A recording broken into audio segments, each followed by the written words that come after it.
it's just past 8 p.m. and we're here at Arrecife at the port. And yeah, we just drove around in circles a little bit because it's a bit strange. Everything is silent here. Everything is dark. There's no one here. No cars parked or something. Just nothing. And we thought like, there was a sign saying embarque, so boarding, and Trasmediterranea. So we thought, oh yeah, we're on our way. Everything's fine. So we just went there and kept going because there's no lights, no nothing, until we...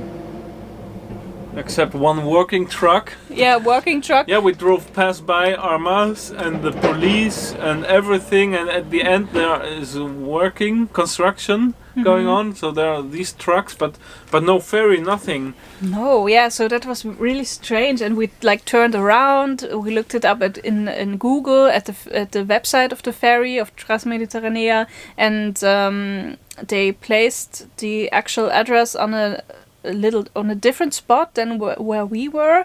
So we thought, oh yeah, we have to be at the other side of the port. So we drove there, but yeah, there was nothing. Just like the port police, very nice lady. She told us, oh yeah, you have to be there and there. So actually, where we just came from. So we turned around and yeah, now we park here and we hope for the best. We hope that we get on the boat and that maybe someone arrives making dinner. Quick and easy, just instant noodles, so we don't have to wash dishes or anything.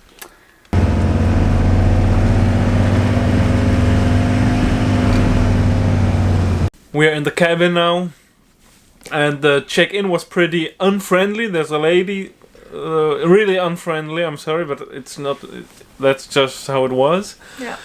We went there with our digital boarding pass, and Trasmediterranea states on the website you can either go there with a printed ticket or digitally ticket and they print it for you. So and that wasn't a problem in Cadiz, so we were used to that. We went there and she said paper only. That's the only two words she could say. Yeah, and then she just stopped talking, like she expected us to walk away. Yeah. So I told we don't have a printer, so... And in Cadiz that wasn't a problem with Trasmediterranea. So she wrote down her email address. Yeah, and we had to send grumpy. it via mail. Mm-hmm. So we did that. And then we just waited for 10 minutes, 6 minutes, 8 minutes. Oh, it was really such a long time. And the weird thing was, she just sat there staring at her phone, at her computer, looking around in that chamber there. It was so rude. It was like she was avoiding us. Yeah. You know, you can say like, oh, it takes a little bit of time, just a moment, or I will call you when it's ready or something. But she just... Really unfriendly. So we didn't know what we're supposed to do, like walk away or stay there, because we needed the print. Yeah, and after 5 minutes we asked, has the mail arrived? And she only said lento, and I understood that's like slow. That means slow, or take it slow, or it takes some time. Or that is was the only computer thing slow? she said. I don't know. Yeah.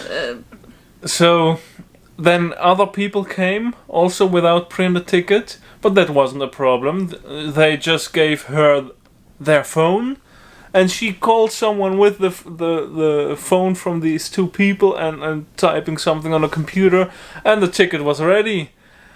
And then she printed our ticket and just gave it without any word. And then back to the other two guys.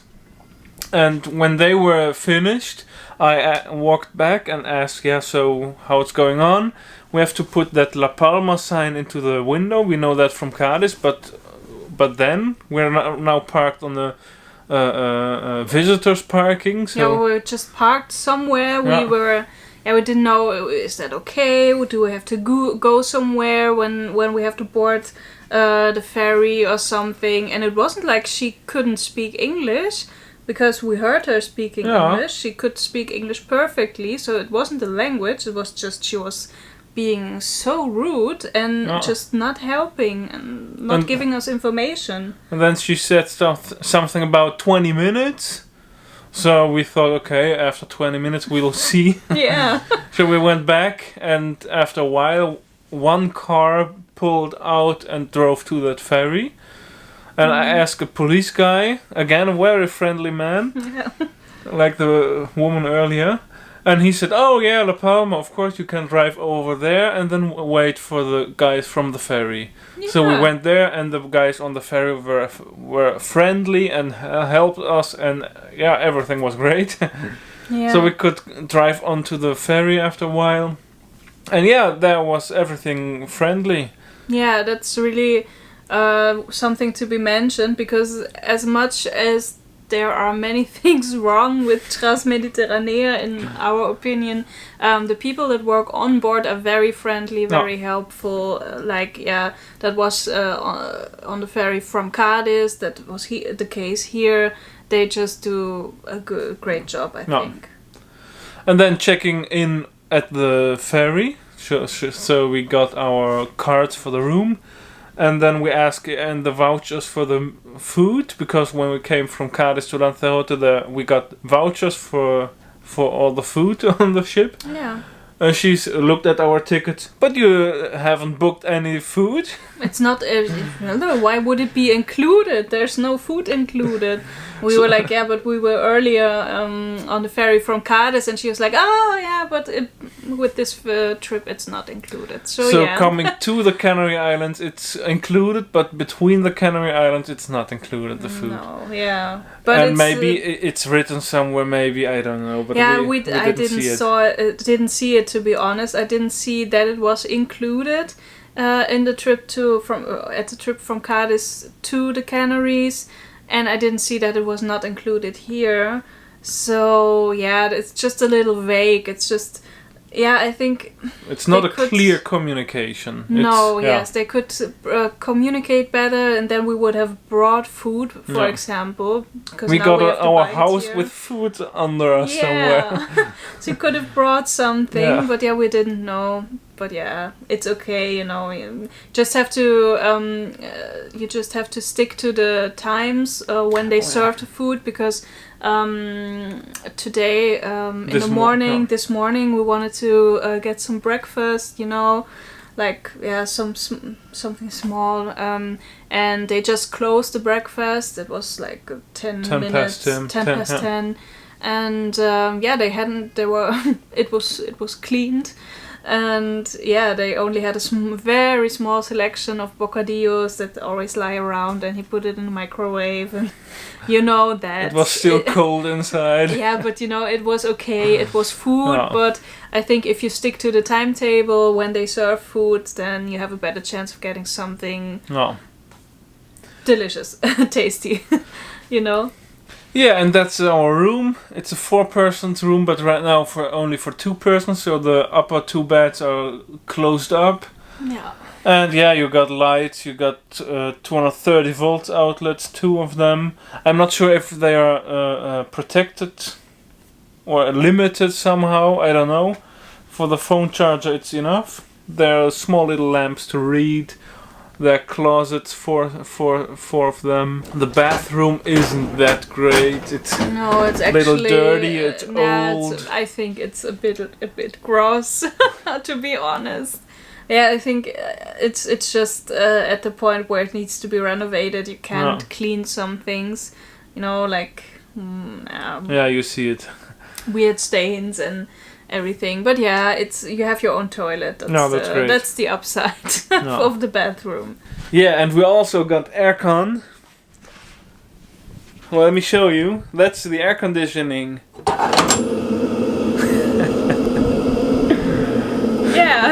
It's pretty loud. We have to scream, and actually, with sleeping, that's a very prominent noise. I heard it really this night. Ben sleeps with earplugs in, but not too great about the noise, but It does its job. the strange thing is it seems to work, because when we got here it was really, really warm in the room, and also a bit, not so great, a bit funky air in here, but we just left this. So that's why we were a little bit dizzy.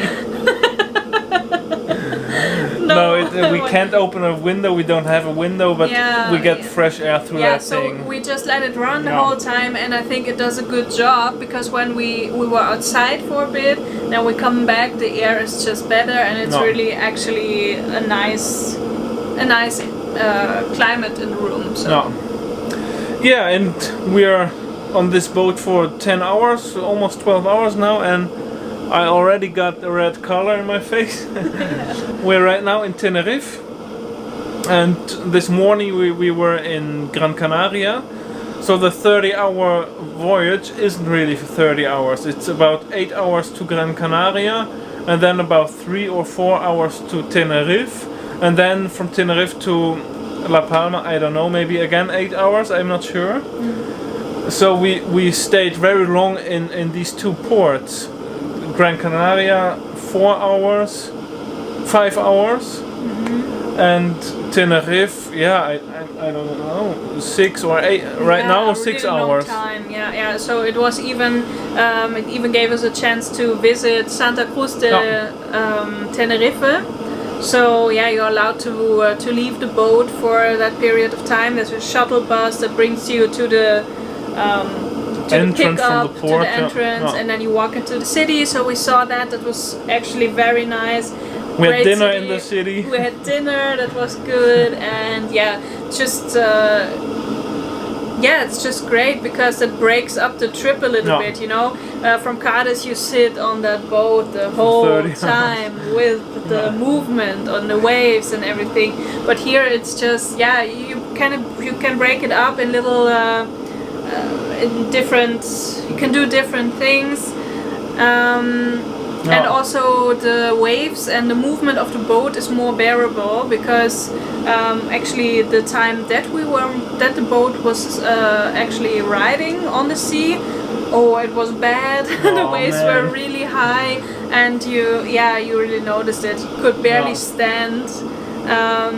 But because it's just a short amount of time, it's doable, and the rest you can relax a bit, go on the sun deck and sit outside, or go into the city. So that's been good about this trip. We have arrived on La Palma. Yes, finally. It was a long travel, but we have done it. It wasn't that easy going all the way, because when we parked on the ferry, we had to park really in a corner of the ferry, next to the wall, pretty close to the wall, and pretty close to a bridge leading up to the upper deck for the cars. So really squeezed in a corner. And with parking that wasn't a problem, but with driving off that was a problem, because we got stuck in there. We couldn't find a way out of there.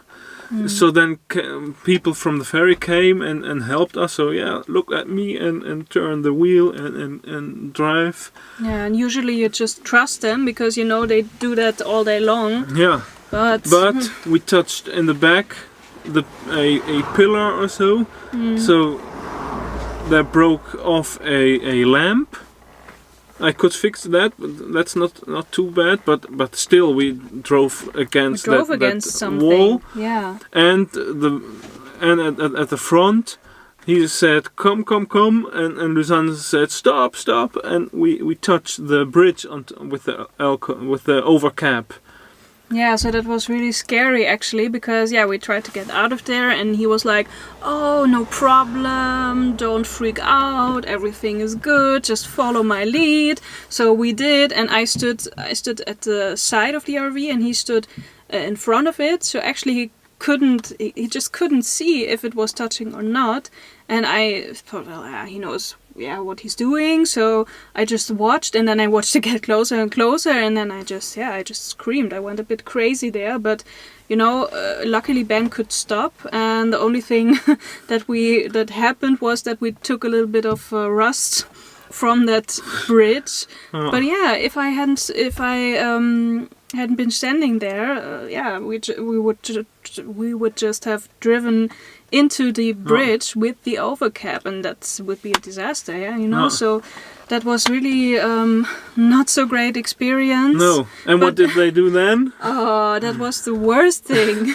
They just lifted up that bridge so we could drive off. It was like 1 or 2 minutes just lifting that thing off, but they had to do it, and they didn't do it before because, it's great, it's fine, everything fits. So, not so great end to that ferry ride. I'd say typical Trasmediterranea. Yeah, unfortunately. We don't want to say it, but it's just the way it is. It's just not good. No. That's it. The problem is there isn't really an alternative. Mm. There's Armas, there's FNR, there's Fred Olsen. There are a few other shipping companies, but no one drives the same routes. Yeah. So that's a bit, we had to take that ferry. Yeah, sort of. If you want to take that specific route in one one way, so without stopping, without getting off the boat, getting on the boat, you just have to go with them. So I think that's maybe one of the problems. No. But yeah. And then driving off, there was police. Yeah. With a drug dog. I don't know how to call that. Yeah. Drug dog. Mm-hmm. Was looking for drugs or so. Yeah, maybe because of didn't find anything. No, because we have Dutch plastered on the RV. That's it. No. And we had to sign a paper that was also translated from Spanish into English, but I couldn't understand it because it was wrong translated. But I asked, and he said it's when you come here and move to La Palma, then we have to register your car in La Palma within 30 days. And that's all we had to sign. But we don't move there. No, it's just a vacation. We told them that vacation and everything was fine. And that's actually, I think it's a standard procedure because every camper van or like RV type of vehicle was pulled out. No. And they all did get asked, and you have to give the all documents. foreign cars. Foreign cars, that could be also. So it was just a standard thing, nothing weird or so. So we could finally go on, and now we're on the beautiful island. Hopefully you can use our experience for any good. Yeah, I hope so too. I hope we could help you with that, help you to get a better picture how it really is traveling with that ferry, because I know we would have liked to see something like that. No. Also, if you have experiences going with the ferry, or if you have experiences, for example, with Armas or another company, we would love to know, because it's just interesting. So. No. Or if you have questions, just ask in the comments. We will read it and we will try to help for as far as we can, of course. Yeah. So thanks for watching. Thanks a lot. Thumbs up if you liked the video. Would appreciate that, yeah. And consider subscribing, so then you see how it's going on with us on La Palma. Exciting things. Yeah. Okay. Till the next time. Bye. Bye.